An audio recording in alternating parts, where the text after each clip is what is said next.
मी आता या कोविड काळात एडटेक म्हणून एक पॉप्युलर झालं आणि सगळ्या पालकांचा सगळा डेटा मिळाला.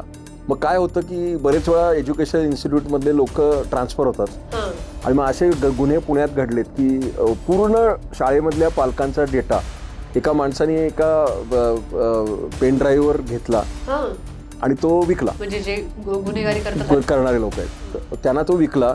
मग हे लोक काय करायचे की त्या मुलाशी किंवा मुलीशी ऑनलाईन संबंध फेसबुक फ्रेंड पहिल्यांदा रिक्वेस्ट करायची आणि मग बोलायचं. अजून एक आपल्याकडे काय घडतं की पालकांना आपल्या मुलांबरोबर बोलायला वेळ नाही, त्यामुळं त्यांची जी ती गरज आहे भावनिक, आणि आपण आजी आजोबा नसतात, मग त्यावेळेला हे असे फेक फ्रेंड्स ते विश्वास निर्माण करतात.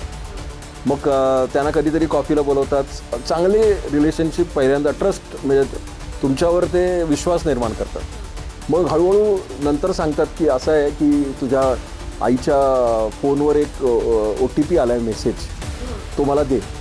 आता ह्या मुलाला वाटतं की ठीक आहे, मेसेज आहे, आपला मित्र मागतोय, पण तो कसला मेसेज आहे तुम्हाला कुठं कळतं. तर तो OTP असतो त्यांचं बँक अकाउंट खाली करायचा.